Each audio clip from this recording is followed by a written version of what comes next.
If you're watching this channel, it's because you don't enjoy watching the world squander what Christendom built, but you want to do your part. And chances are you've heard me mention a great means by doing just that. Email made by and for Catholics. Check out fidei.email. That's FIDEI.email. Built for Catholic individuals, families, organizations, and groups. They're private, secure, and of course, they're Catholic. And they're offering 2 months off on your first year for an annual subscription if you enter the coupon code Return to Tradition without spaces. That's the name of this channel, without spaces, at checkout.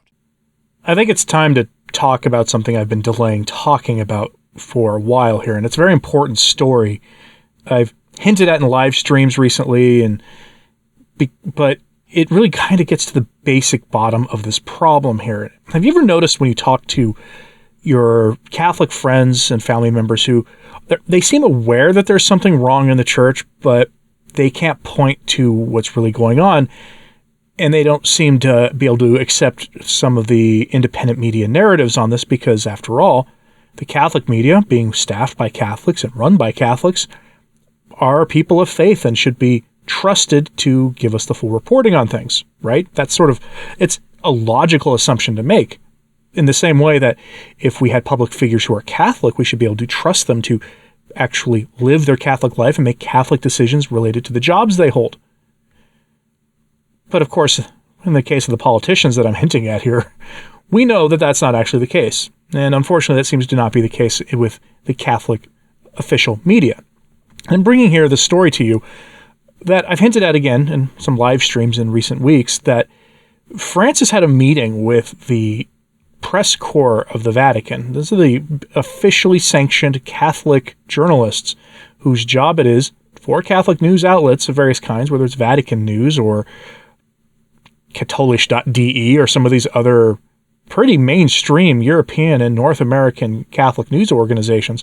Their job is to provide the unbiased BBC-type coverage of what's going on in the Vatican. And I tried just a second ago to come up with the most neutral, trustworthy, mainstream secular news organization I could come up with to compare it to. But of course, if you're familiar with the BBC, you see that that's kind of funny to think about because they are far from unbiased. They are a very biased news organization. And so Francis gave this off-the-cuff kind of talk to them and thanked them for their delicacy in supporting or in reporting on various issues going on at the Vatican. So we go to Info Vaticana for this article. Headline from them: The Pope thanks journalists for their delicacy when talking about the scandals of the Church. Delicacy is an interesting word he chose there. And as we often like to think about Francis being very sloppy with what he says, I tend to think he's very measured with what he says. He says what he means. It's just that he's not as restrained in what he lets out as possible, if that makes any sense. He says what he means, but sometimes some thoughts should not be expressed, right? I've referenced this story a few times in live streams, but it's time to take a deeper dive into the story. We see here happening is that Francis is thanking the media for covering for him. And if you've wondered why Catholic media outlets aren't reporting on things like the growing resistance to fiducia supplicans or Cardinal Fernandez's bibliography coming to light with as much force as they should be covering it, or they haven't been covering the numerous wicked priests Francis has given cushy jobs to in Rome, while the Rupnik story disappeared from the news very quickly, or you can name a whole lot of these stories, it's because the officially approved Catholic media are purposely covering for Francis, and Francis knows it, and he's thanked them for it. Here's the key point from that article. He invokes the label Vaticanist to describe people who live and work in Rome and cover the Vatican professionally. So, here's what he has to say, quote, The Pope also took advantage of his presence before journalists to ask for forgiveness, quote, for the times that the news that worries me in various ways has distanced them from their families, from playing with their children. This for the Pope is, quote, very important, and for this reason, he revealed that when he confesses, he asks parents, quote, do you play with your children? It is one of the things that a father and a mother must always do, play with their children, and it also takes away from time to spend with their husbands or wives. The reality is that the Holy See has become accustomed to breaking some major news during the weekends, such as the appointment of Victor Manuel Fernandez or the dismissal of Bishop Strickland. Continuing with his speech, "Who is the Vaticanist?" His Holiness asked himself, and he answered this question by borrowing the words of one of the journalists who recently turned 80 years old and has traveled a lot with the popes. Speaking of his work as a Vaticanist, he described it as, quote, "quick work to the point of ruthlessness, doubly as uncomfortable when applied to a lofty subject like the church, which the commercial media inevitably brings to its level, or market. In so many years of Vaticanism," he added, "I have learned the art of searching for and telling life stories, which is a way of loving man. I have learned humility. I have approached many men of God who have helped me believe and remain human. Therefore, I can only encourage those who want to venture into this journalistic specialization." The Pope also wanted to thank the Vaticanists for, quote, "the delicacy they so often have when speaking about the scandals of the Church, referring to their respect for the victims and the silence full of shame regarding the most gruesome details. Thank you for this attitude when they have to talk about scandals, although the mentality of covering up whatever it is still remains in the minds of many ecclesiastics." Quote, "The beauty of his work around Peter is found on the solid rock of responsibility and truth, not on the fragile sands of chatter and ideological readings. This lies in not hiding reality and also its miseries without sweetening tensions, but at the same time without making unnecessary clamor, but striving to capture what is essential in the light of the nature of the Church. How much good this does for the people of God, for the simplest people, for the Church itself, which still has a way to go to communicate better, with testimony rather than with words," the Pope told reporters. End quote. Releasing news on the weekend is right out of the secular political playbook. It's how politicians do things. They do it because people are paying less attention on weekends. They typically are doing other things. Most YouTubers will tell you that their view counts go down on weekends if they're doing news kind of coverage because people often don't want to watch that kind of stuff. It's a fair observation. Not so true in the church, though. But you do see them not reporting on things as much and thus releasing this information to the public on weekends with the hopes that it will not be covered.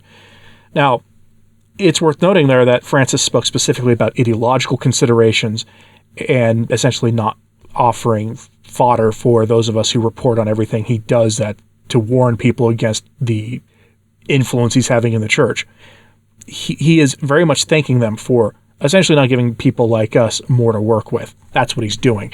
And he thanks them for their complicity in not reporting on things to the full depths of things. This is why I rely so much on more independent journalists out of the European Union, out of the Vatican, especially out of Italy and Spain and other places that are relatively close to the Vatican and are very close to high-profile, very important cardinals who can give them information.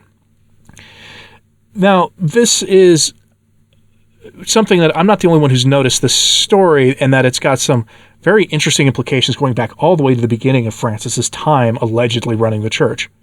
Phil Lawler was riffing on this on an article on his own news site, Catholic Culture, and he points out that Francis didn't always have this kind of relationship with the media.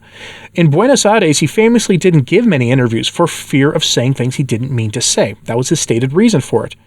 And there's a lot of good reasons for that back in those days, and none of them have to do with prudence, except for one type of prudence. Francis very nearly became Pope in 2005. He was being prepared for that by Cardinal Martini years beforehand. He was very careful with what he said for political reasons, because in a conclave, we don't get to know what goes on behind the scenes there, but it can be safely assumed that people are doing their research on the frontrunners at every phase of the papal election process.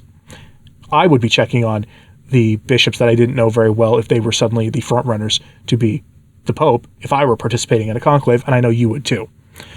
So Mr. Lawler gives us some good insights into some of the meaning of what's going on in this article here, and it's worth going into here. So, quote, "And this week it was during a private audience with members of the Vatican press corps that the Pope unleashed his latest eye-popping quote. Sure enough, it came when he set aside his prepared remarks and thanked the assembled journalists for, quote, the delicacy that you often show in speaking about the scandals of the Church. What did the pontiff mean by delicacy in the coverage of scandals? He explained that, quote, there are so many, and I have seen in you a great delicacy, a respect, and almost ashamed silence. Here, shame might be better translated as abashed. In context, the Pope was thanking reporters for not delving into the seamier details of scandals, and it is important to bear in mind that not every country has seen the same saturation coverage of the Ted McCarrick problem that the American media have provided over the past 20 years. Still, the Pope's comments, like so many of his off-script comments, are bound to cause him some real difficulties. First, Pope Francis seems to be encouraging journalists not to report on Vatican scandals. That message, whether or not it was conveyed intentionally, is 180 degrees different from the Pope's oft-stated commitment to transparency and full disclosure. Second, the Pope seems to be thanking the accredited members of the Vatican press corps, the reporters whose work requires steady access to Vatican officials, for maintaining a discreet silence regarding scandals. Is he implicitly acknowledging that to date journalists who have not aggressively questioned his own personal involvement in the Zanchetta affair, the Rupnik scandal, the London real estate fiasco? Maybe he is even hinting that during the remainder of this pontificate, reporters who handle these matters with, quote, delicacy, and perhaps even with ashamed/abashed silence, will be treated with favor. Here's something else we have learned during this papacy. When Pope Francis goes off script, neither he nor the Vatican press office bothers to clarify, so the questions linger. End quote. My reading of that would be that he is implicitly suggesting those journalists who have expressed, that he is thanking for their essential self-restraint in how they cover these things, are being promised favor. And what kind of favor do journalists want? It's not usually financial. It's access. Access to the halls of power. Access to influential members of the Curia. Imagine if you could get a one-on-one with Cardinal Parolin, the Cardinal Secretary of State, where you could be given access to Cardinal Fernandez, the prefect for the Dicastery of the Doctrine of the Faith, who's in the news for all sorts of things.